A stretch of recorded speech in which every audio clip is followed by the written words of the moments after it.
বিষয়টা হচ্ছে যে নারীর সম্মান কি যেন যাত্রা হচ্ছে একটা।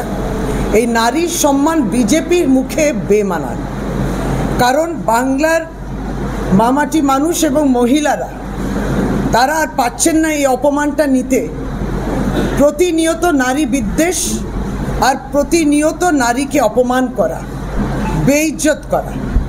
গতকালকে এখানে সন্দেশখালিতে বসিরহাট লোকসভা কেন্দ্রের অন্তর্গত বিরোধী দলনেতা শুভেন্দু অধিকারী লক্ষ্মী ভাণ্ডার নিয়ে বললেন যে মায়েদের উনি রিকোয়েস্ট করছেন, অনুরোধ করছেন যে শাখা সিঁদুরটা বেচে দেবেন না, 500,000 টাকা। ভাবুন তো, লক্ষ্মী ভাণ্ডারের এই প্রকল্প যেটা সার্বজনীন প্রকল্প, 2021-এ মাননীয় মুখ্যমন্ত্রী মমতা বন্দ্যোপাধ্যায় অগাস্ট মাসে এটা আরম্ভ করেছে। 2021-এ এই প্রকল্পের আজকের দিনে লক্ষ্মী ভাণ্ডারের প্রাপক মহিলারা অত্যন্ত সম্মান সহকারে 2,21,00,000 মহিলারা পাচ্ছেন। এখন হচ্ছে যে ভারতীয় জনতা পার্টির যে বিভিন্ন রাজ্যে যে প্রকল্প তারা অনুসরণ করার চেষ্টা করলেন, তো লক্ষ্মী ভাণ্ডারের আদলে সে ঝাড়াই বাছাই প্রকল্প, একে দেব তাকে দেব না, বিবাহিত দেব অবিবাহিত হলে দেব না, ইত্যাদি ইত্যাদি তারা আবার দাম বেঁধে দিয়েছেন। আমাদের বক্তব্য এইটা যে ভারতীয় জনতা পার্টির বাংলার নেতৃত্ব, আপনারা তো একসময় লোকসভা নির্বাচনের আগে গত বছর বলেছিলেন যে লক্ষ্মী ভাণ্ডারটা তারা বন্ধ করে দেবেন। তাহলে যারা বলেছিলেন যারা ক্ষমতা এলে লক্ষ্মী ভাণ্ডার বন্ধ করে দেবেন, আবার এই বছরটা বলছেন 500,000 টাকাতে শাখা সিঁদুরটা দিয়ে দিয়েও না মমতা বন্দ্যোপাধ্যায়কে, আমরা এলে 3,000 টাকা দেব। দামই তো বাঁধলেন, আমরা কিন্তু দাম বাঁধিনি, আপনি কিন্তু দাম বাঁধলেন এবং এই অপমানটা করলেন, চরম অপমান। আর শুভেন্দু অধিকারী, আপনি যে যে রাজ্যে ভারতবর্ষে ভারতীয় জনতা পার্টির শাসন আছে, শাসক দল আছেন, রাজত্ব করছেন, সরকার করেছেন, তাদের বলুন না ওখানকার মেয়েদের জন্য মহিলাদের জন্য ওই প্রকল্পতে 3,000 টাকা করে দিতে। আছেন তো সরকারে কয়েকটি রাজ্যে, সেখানে করুন না।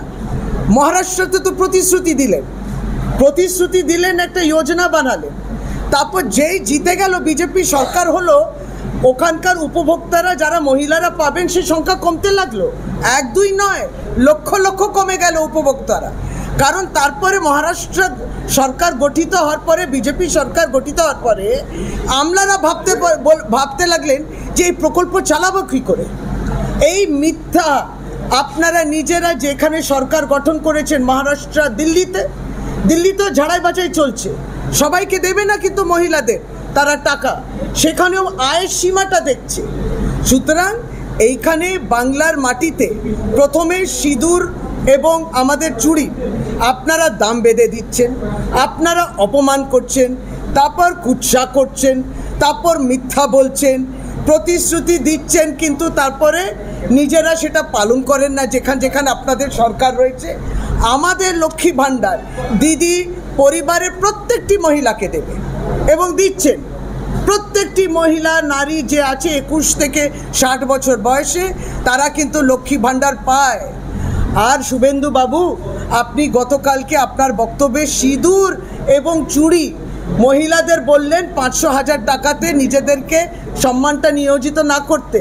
তাহলে কি আপনি প্রকল্পটাও বেঁধে দিচ্ছেন যে কোন সম্প্রদায়ে কাকে দেবেন? আপনারা প্রকল্পটাও বেঁধে দেবেন যে উপভোক্তা কে কে হবে ওই মহিলারা, কিছু শ্রেণী মহিলাদেরই আপনি দেবেন। এই হচ্ছে তাদের চিন্তন, এই হচ্ছে ভাবনা। পশ্চিমবাংলার মহিলারা তীত বিরক্ত তাদের এই সমস্ত, এবং যেমন মাননীয় সাংসদ বললেন, যখন যে এরকম পারবেন আপনি মাননীয় মুখ্যমন্ত্রীকে অপমান করবেন, আপনি এই বিদ্বেষ ছড়াবেন, এটা কিন্তু বন্ধ হতে হবে। এবং তাই জন্যে যেহেতু সন্দেশখালি বুকে, সেই বুকে যেখানে মহিলাদেরকে দিয়ে আপনারা খালি কাগজে লিখিয়েছিলেন, সন্দেশখালি ওই সময় খালি কাগজে সই করিয়েছিলেন, তারপর অভিযোগ, ভুয়া অভিযোগগুলো ভরেছিলেন, কত টাকা দিয়েছিলেন? 1200 টাকা। একটা স্টিং ভিডিও বেরোয়নি? ভারতীয় জনতা পার্টির যে অঞ্চলে যে সভাপতি ছিল সেই তো বলে দিল তখন যে মহিলাদের প্রতারিত করা হয়েছে। কে করেছে? বিজেপি করেছে। সেই জায়গা কালকে সন্দেশখালিতে দাঁড়িয়ে আপনি এই সমস্ত অপমান করার জন্য যে কথা বলেছেন, নারী বিদ্বেষ, নারী বিরোধীর কথা, আমরা অপমানিত, আমরা লজ্জিত ভারতীয় জনতা পার্টিকে নিয়ে, এবং আপনাদেরকে ক্ষমা চাইতে হবে। দেখুন, যেভাবে মাননীয় মুখ্যমন্ত্রীকে আক্রমণ করছে ভারতীয় জনতা পার্টি, তাতে তাদের রাজনৈতিক দেউলিয়াপানাটা ধরা পড়ছে। মমতা বন্দ্যোপাধ্যায়ের সঙ্গে রাজনৈতিকভাবে এটে উঠতে পারছেন না। যে কথাটা আমাদের মাননীয় মন্ত্রী বলছিলেন যে অন্যান্য রাজ্যে যেখানে ক্ষমতায় আছে সেখানে তারা এগুলো দিচ্ছেন না কেন? পশ্চিমবাংলার মধ্যে এই জেলাটা যেখানে আমরা বসে আছি, যেখানে গতকালকে এসে মহিলাদেরকে অপমান করে শাঁখা সিঁদুরের দাম ধরে দিয়ে গেছেন ওনাদের লিডার অফ অপোজিশন, সেই জেলাতে মাননীয় মুখ্যমন্ত্রীর যে স্বাস্থ্যসাথী প্রকল্প, এটা সর্বাধিক এখানে মানুষ পেয়েছেন। 15.5 লক্ষ মানুষ স্বাস্থ্যসাথী কার্ড তৈরি করেছেন। 5 লাখের কাছাকাছি মানুষ ইতিমধ্যেই চিকিৎসা পেয়েছেন এখান থেকে, ভাবতে পারেন। এবং এই যে স্বাস্থ্যসাথী প্রকল্প, এটা সম্পূর্ণভাবে পশ্চিমবঙ্গ সরকারের মাননীয় মুখ্যমন্ত্রীর প্রকল্প, এখানে কেন্দ্রীয় কোনো অর্থ নেই। এবং আয়ুষ্মান ভারত যেটা আমরা করতে বলছি, আয়ুষ্মান ভারত, তাতেও কিন্তু 40% পশ্চিমবঙ্গ সরকারকে দিতে হতো, কিন্তু তারা সেটা নাম বলবেন নিজেদের, ছবি লাগাবেন নিজেদের।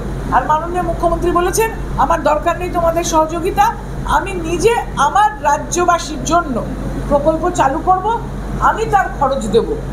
ঠিক যেরকমভাবে তিনি কন্যাশ্রী প্রকল্পে মেয়েদেরকে লেখাপড়া শেখানোর জন্য সহযোগিতা করছেন, যেমন লক্ষ্মীর ভাণ্ডারের কথা এক্ষুনি উঠলো, ঠিক সেইভাবে